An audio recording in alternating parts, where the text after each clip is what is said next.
नमस्ते दोस्तों, मेरे चैनल में आप सबका स्वागत है। आज मैं आपको मुंशी प्रेमचंद की कहानी अंधेर सुनाने जा रही हूँ। साठे में नाग पंचमी के दिन सभी जवान लड़कों ने अलग अलग रंगों की कुश्ती के कपड़े सिलवाए। ढोल नगाड़े बज रहे थे क्योंकि कुश्ती का मुकाबला होने वाला था। महिलाएं आंगन को गोबर से लीपकर गीत गाती हुई नाग देवता को पूजने के लिए कटोरी में दूध लेकर जा रही थी। साठे की तरह ही पाठे दोनों गंगा किनारे बसे हुए गांव थे। दोनों ही गांवों के बीच हमेशा से ही मुकाबलाएं होते रहते थे। साठे के लोगों को गर्व था कि उन्होंने कभी पाठे वालों को सिर उठाने नहीं दिया। ठीक उसी तरह पाठे वालों को इस बात का घमंड था कि उन्होंने कभी साठे वालों को किसी मुकाबले में जीतने नहीं दिया। पाठे वाले लोग हमेशा ये गाना गाते थे, साठे वाले हैं कायर, पाठे वाले हैं और हमेशा रहेंगे सरदार। वही साठे वाले गाते थे, हम हैं 60 हाथ वाले जो रखते 7 तलवार। पाठे वालों को हराने के लिए लिया है हमने अवतार। आपस के इस मुकाबले को साठे और पाठे के बच्चों अपने खून में ही लेकर पैदा होते थे। आपसी मुकाबले को दर्शाने का सबसे अच्छा मौका नाग पंचमी का ही होता था। इस दिन के लिए दोनों जगहों में साल भर तैयारियां होती थी। दोनों गांवों के जाबाज कुश्ती के लिए अखाड़े पर उतरते थे। साठे वालों का गोपाल पर खूब भरोसा था और पाठे वालों को बलदेव की ताकत पर। आज भी बलदेव और गोपाल मैदान पर उतरे थे। दोनों अपनी अपनी ताकत दिखा रहे थे। इनमें जीतने का जुनून था। लोग भी उनके दाव पेच देख रहे थे। तभी अचानक वहां खुशी की लहर दौड़ पड़ी। अपनी खुशी का इजहार करने के लिए कुश्ती देखने के लिए खड़े लोग कभी पैसे उछालते, कभी टोपी तो कभी बर्तन व बतासे उड़ाते। वहां मौजूद लोगों ने गोपाल को गोद में उठा लिया और जश्न मनाने लगे। बलदेव और उसके जीतने की आस रखने वाले लोग मन ही मन निराश हो गए। रात के 10 बजे का समय था। हल्की बिजली चमक रही थी, बारिश पड़ रही थी और पूरी तरह अंधेरा था। सिर्फ वहाँ अब मेंढकों की ही आवाज़ आ रही थी। अंधेरा इतना गहरा था कि साठे की झोपड़ियाँ भी नज़र नहीं आ रही थी। गांव से थोड़ी दूर पर खेत थे जहां फसल लहरा रहे थे। वहां जंगली जानवरों की आवाज़ ही आती थी। इसके अलावा कोई दूसरी आवाज़ आती तो रोंगटे खड़े हो जाते थे। उस अंधेरे में आग की लपेटे की सहारा होती थी। उस लहराते खेत की रखवाली करने का जिम्मा हर रात को किसी न किसी का होता था। अब किसानों का गांव था तो खेती बाड़ी की चिंता तो करना तो बनता था। इस रात खेती की देखरेख करने का जिम्मा गोपाल का ही था।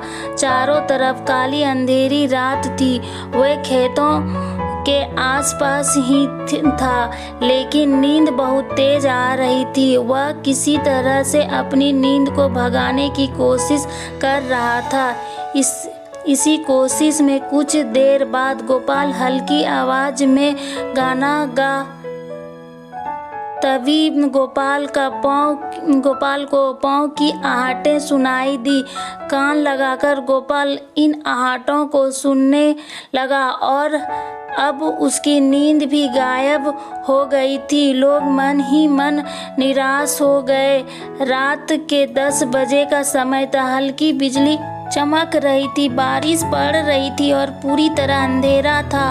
वो डंडा हाथ में लेकर इधर उधर देख रहा था, तभी उसके सिर पर किसी ने जोर से लाठी मार दी।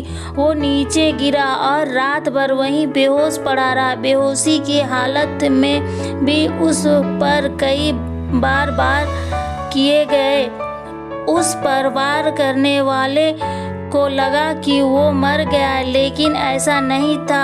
हमला करने वाले पाठे के लोग थे, जिन्होंने अंधेरे में अपनी हार का इस तरह से बदला लिया था।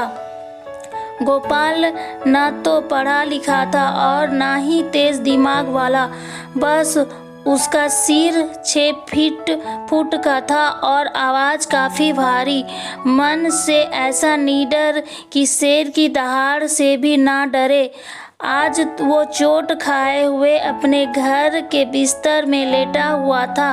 रात को हुई इस तरह की वारदात के वजह से गांव में पुलिस पहुंच गई।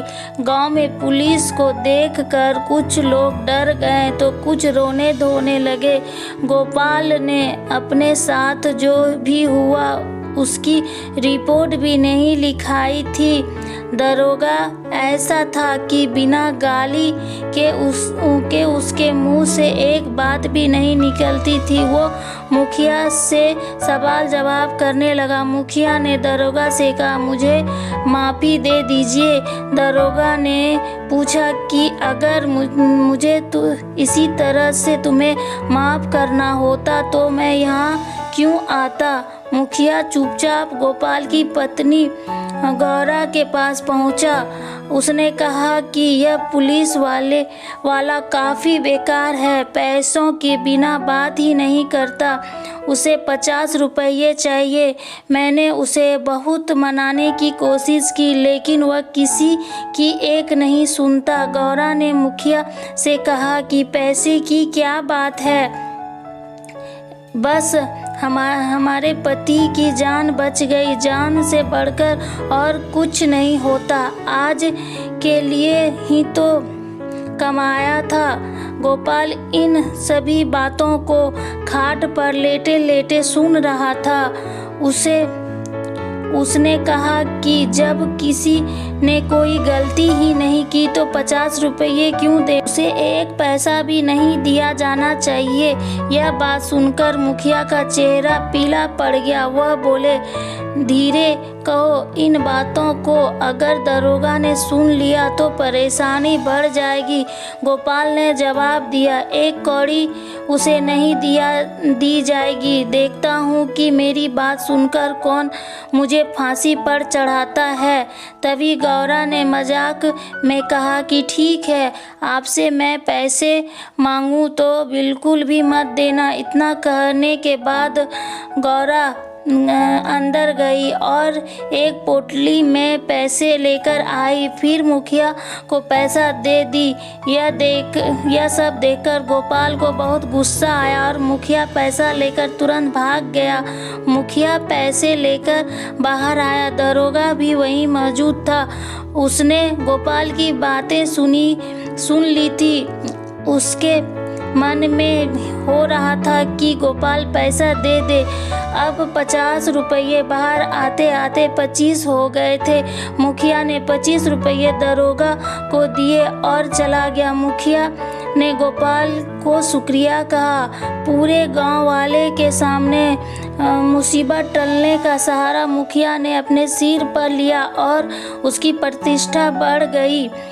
उधर गोपाल ने गौरा पर गुस्सा किया। अब गांव में सत्यनारायण की कथा हुई। देवी देवताओं की पूजा अर्चना होने लगी। आखिर गांव से मुसीबत जो टल गई थी, सभी लोग मिलकर सत्यनारायण की कथा सुनने गए। गोपाल भी चादर ओढ़कर कथा सुनने लगा। वहां गांव के कई प्रतिष्ठित लोग भी मौजूद थे। पटवारी ने गोपाल से कहा, सत्यनारायण की वजह से ही तुम पर किसी तरह की आंच नहीं आई। गोपाल ने अंगड़ाई लेते हुए कहा कि सत्यनारायण की महिमा का तो नहीं पता, लेकिन यह अंधेरे जरूर है। कहानी से सीख, मुसीबत पड़ने पर दिमाग से काम लेना चाहिए, यूं ही किसी पर भी भरोसा नहीं करना चाहिए। अगर आपको मेरी वीडियो अच्छी लगती है तो लाइक करें और मेरे चैनल को सब्सक्राइब करें। प्लीज़ सब्सक्राइब करें। मेरी वीडियो देखने के लिए थैंक यू।